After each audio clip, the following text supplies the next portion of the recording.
ya, yang mutabah aja gitu. Barangkali dia dengan pelan akbarnya dia masih mendengar. Iya. Iya. Boleh ditanyain. Kira-kira yang tadi akbar sama bapak sendiri kedengar nggak? Kata dia enggak. Wah, itu nggak sah. Iya. Kata dia itu mah kagak wajib, yang wajib mah Allah kedengeran. Nah, ini nggak sah. Harus kedua-duanya kalimat takbir Allah dengan lafaz akbar. Yang keduanya ketika dengan takbir hanya sholat saja, apakah aja juga sama, kalimatnya sama dan harus bacaannya juga sama. Antara tidak ada huruf yang ditambahin, kagak ada huruf yang pendek dipanjangin. Seperti kalimat akbar, banyak pendek tapi kalau dipanjangin nggak diperbolehkan. Iya. Ada kol-kolan di situ boleh nggak? Ya kan bukannya huruf kol-kolan. Iya. Jangan akut. Iya. Itu bukannya huruf kol-kolah kop, tapi kap, ak. Iya. Jangan akut. Kalau akut berarti bukannya kap, kop. Itu berubah daripada kalimat. Merubah daripada kalimat tentu berubah daripada arti. Tadi apa lagi? Iya, jadi ketika kita melaksanakan wudhu, disunatkan sebelum wudhu kita harus membersihkan anggota kita. Kalau seandainya di kaki nanti ada tempelan-tempelan apa, kita perhatikan dan kita lihat. Khawatir ketika ada cat ataupun ada apa saja yang mengganjel, yang sekira-kira menghalangi kepada air wudhu tembus kepada kulit, maka itu tidak sah. Iya, lebih baik kita sebelum wudhu kita lihat anggota yang mau kita basuh, misalnya kaki. Kaki kira-kira ada ini nggak di tanah nggak yang menghalangi ini air. Nah, kalau seandainya udah bersih semua, ketika kita selesai daripada membasuh kaki kita gini-gini kan maka itu nggak jadi masalah. Iya, jadi lebih baiknya kita bersihkan sebelum kita membasuh kaki. Iya. Sebelum kita membasuh kaki, kita perhatikan, kita lihat jangan sampai ada hal yang menghalangi tembusnya air ke anggota kita. Itu tidak menjadikan menjadikan merusak batal daripada wudhu kita. Karena terhalangnya air perkara yang diwajibkan ketika kita basuh. Seperti misalnya kaki gitu. Lebih baiknya kita bersihkan dulu, kita iniin, nah terus kita wudhu, itu bagus. Gimana kalau seandainya kagak ada yang ngeganjel, kagak ada yang menghalangi, habis wudhu kita gini-gini ke dalam enggak itu mah. Iya, berarti kita sudah meyakinkan anggota wudhu kita di kaki kita tidak ada yang menghalanginya, gitu Pak. Iya, kalau seandainya nggak ada kita habis wudhu kita gini-gini ke dalam enggak, silakan. Jadi lebih baiknya sebelum kita melaksanakan wudhu kita lihat anggota yang dibasuh kira-kira ada nggak yang menghalanginya, seperti kaki misalnya, tangan misalnya, gitu. Terus lagi pertanyaan ketiga apa tadi? Iya. Jadi di dalam membasuh anggota wudhu tentu di situ ada tempat yang berbeda. Ada kalanya kita wudhu langsung dari keran, ada juga kita wudhu ada yang di kobak, yang di kolong. Tentu kan berbeda di dalam membasuh anggotanya. Ada yang sekira-kira kita ketika wudhu di keran mudah untuk membasuhnya dari atas ke bawah ataupun dari bawah ke atas. Ada juga yang ketika kita ada di kolong kita membasuh dari bawah ke atas sulit, dari atas ke bawah mudah. Ini tergantung di dalam anggota yang kita basuh. Memang pelaturannya adalah dari tangan sampai sikut aturannya. Iya, ilal mirfaqain, bukannya ilal mirfaqain sampai tangan. Dari tangan sampai sini harusnya begini. Karena posisinya sulit untuk kita cara dari tangan misalnya ke sikut, bakalan misalnya mudahnya dari sikut ke sini, enggak, itu silakan. Iya, yang penting mah anggota tangan wajib kebasuh, itu patokannya.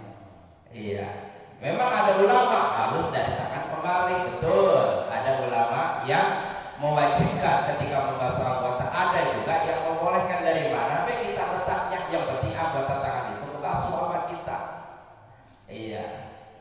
Paham ya? Misalnya contoh yang diharuskan ada ulama misalnya dari sikut kemari, kalau di keran kan begini dari bawah ke atas gitu. Tapi kalau seandainya di kolong kita dari bawah dulu begini susah. Iya, harusnya kan dari sini dulu. Nah itu ada yang mudah, ada yang gampang. Ketika kita kayak tata cara melaksanakan wudhu, ini mah tergantung kita melaksanakan mudah. Yang penting syaratnya adalah membasuh dua tangan.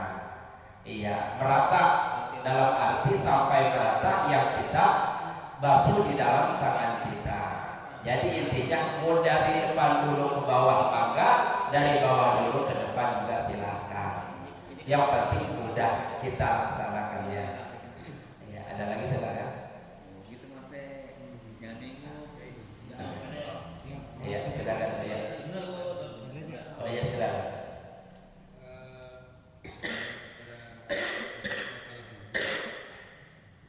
Kan ada yang ulama berkata bahwasanya wudu itu wajibnya itu di basuhan pertama dan kedua. Nah ketiga itu sunnah. Nah banyak sekali orang yang ketika membasuh di bagian-bagian yang wajib kadang lebih dari 3 basuhan kayak.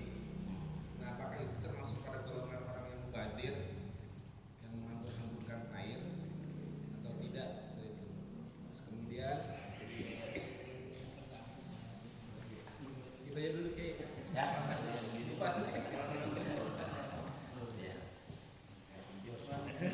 Ya, di dalam kita melaksanakan wudhu, membasuh anggota wudhu disunahkannya itu 3 kali, wajibnya 1 kali.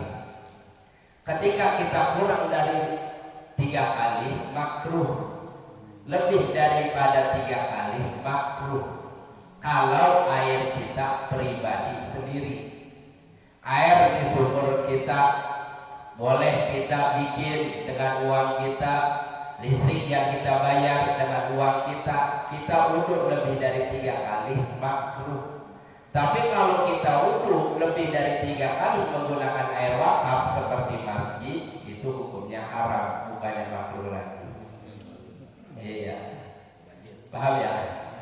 Iya, karena itu air wakaf lebih daripada 3 kali hukumnya haram. Kalau seandainya lebih dari 3 kali makruh, kalau kita wudhu di rumah kita sendiri pakai air kita, itu makruh lebih dari 3 kali. Iya, wajibnya 1 kali. Iya, paham ya? terus yang masalah membasuh tangan ketika kita melebihi sampai dengan siku, apakah itu ada keterangan yang memang mendapatkan bonus pahala? Iya, itu tadi yang saya katakan, ketika kita membasuh tangan harus sunatnya melebihi dari sikut. Iya, ketika kita membasuh kaki sunatnya dilebihi daripada mata kaki. Iya, jangan mentang-mentang sampai batas sikut deh. Iya, enggak dilebihin, itu sunatnya dilebihi dari sikut. Iya, dilebihi daripada mata kaki, namanya tahzir. Gitu. Nanti pada hari kiamat manusia akan bersinar wajahnya, orang tersebut membiasakan melebihi daripada batas yang ditentukan, seperti melebihi daripada batas kaki di atas mata kaki, melebihi daripada batas sikut, lebih daripada sikut. Itu memang disunatkan. Gitu Pak Ustaz. Nah, ada lagi silakan.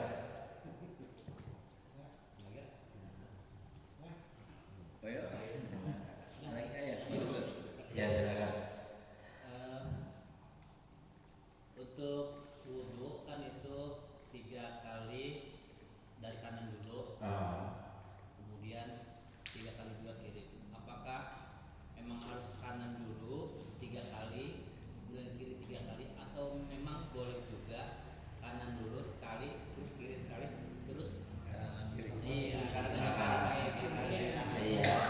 Kalau begitu Pak, doanya keder. Iya.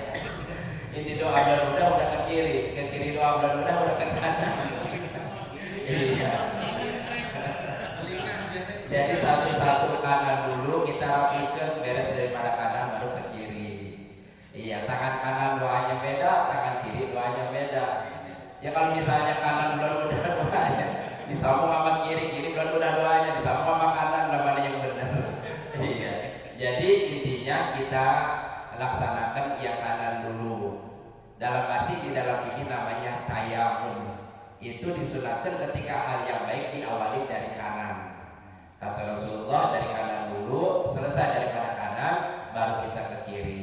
Nah kaki pun sama, selesaikan daripada kaki kanan, selesai kaki kanan baru kaki kiri. Ada yang berpendapat jadi yang penting kanan dulu, terus kiri, terus kanan kiri, nggak apa-apa. Ada yang berpendapat. Saya mau telinga. Iya. Iya, itu yang lebih baik adalah diawali dari kanan dulu.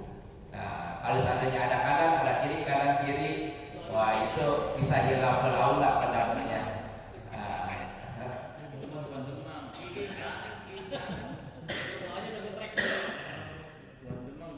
Ya, ada lagi silakan. Ada lagi? Ya, Dek. Ya. Ya, silakan. Assalamualaikum warahmatullahi Waalaikumsalam. wabarakatuh. Tadi kita pertama menjelaskan doa-doa wudhu, kemudian doa membasuh muka, kemudian kita sabina ini dengan niat tadi ya di barang itu. Jadi di awal kita bidayah tidak ada keterangan niat wudhu, hanya doa gitu. Jadi posisi doa sama niat itu gimana? Ya. Kan tadi Maksudnya doa. doa kita mau ceritanya. Doa kayak gimana? Yang kita bidayah kan cerita doa wudhu dari sumur sampai sumur satu muka doanya begini. Iya. Nggak ada kalimat niat kan? Enggak ada, emang enggak diatur, enggak dijelaskan. Iya. Iya, bukannya enggak ada, enggak dijelasin. Ada nggak ada? Iya. Cuma dijelasin tentang daripada doa-doa ketika kita membasuh anggota. Iya, kan ini bukan bagian daripada pelaksanaan ibadahnya.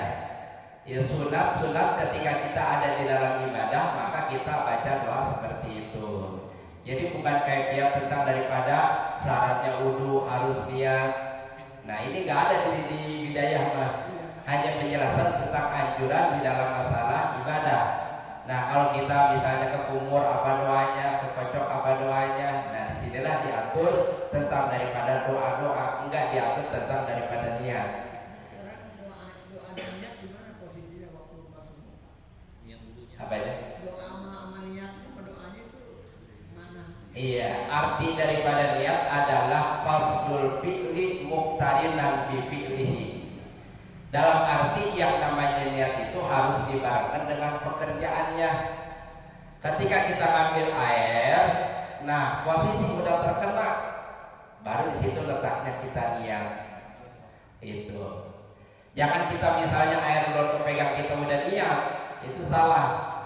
Jadi letaknya niat itu adalah qasdu sayyid muqtarinan bi fi'lihi. Ngemaksud sesuatu dengan dibarengkan dengan pekerjaannya. Jadi air itu udah nempel ke jidat kita, disitulah udah ada niat. Ketika air itu udah nempel ke hidung kita, dengan sebab itu air kita gilikan, disitulah ada letaknya niat. Gitu. Jadi posisi doa habis itu baru doa gitu. Iya, habis itu. Habis niat. Iya niat dulu, ini doanya belakangan. Iya. Ada lagi silakan. Oh iya silakan. Enggak, menarik nih.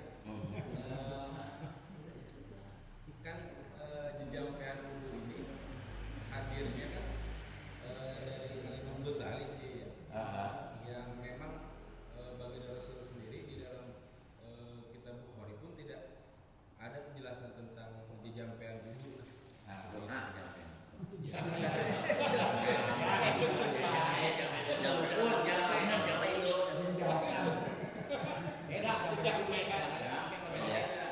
Apakah bisa disebut sunnah ketika kita membaca doa ketika wudhu seperti itu Ki? tapi memang kan case ini menerangkan bahwasanya tidak apa-apa tidak membaca doa pun. Nah, ketika kita membaca itu apakah mendapatkan pahala sunnahnya atau ya sekedar pahala kita membaca doa aja gitu. Iya. Nah, disitulah diatur. Kalau di dalam masalah fikih tentu diatur daripada syarat, sunat dan fardunya. Fardu di dalam anggota wudu apa saja, yang wajib di dalam anggota wudu apa saja, di dalam fikih itu yang diatur. Tapi tentang daripada doa itu adalah berkenaan dengan tasawuf. Iya, supaya kita pengen bertambah lagi dengan pahala sunat, pahala fardu yang kita kerjakan, maka diiringi dengan doa. Itu sunat. Kita kagak baca juga, enggak menjadi kerusak di dalam wudhu kita. Yang penting anggotanya harus jelas. Seperti tadi yang batasnya sikut, kurang daripada sikut kagak sah. Kaki kurang daripada mata kaki, wudhunya ada sebagian yang kagak kebasuh kagak sah. Itu di dalam fikih. Masalah bacaannya mau kita baca silahkan, kagak dibaca juga enggak menjadi kerusak, enggak menjadi kebatal wudhu kita. Yang penting kan syaratnya full di dalam kita, keperluan wudhu kita apa saja yang menjadi kewajiban di dalam wudhu, itulah yang harus kita pakai. Iya, masalah kita baca, mangga silakan, emang dianjurkan dan diperintahkan. Kalau seandainya kagak bisa, jangan alasan bahwa kagak bisa doa wudhu malah sembahyang. Nah, itu yang kayak begitu kurang baik. Padahal itu adalah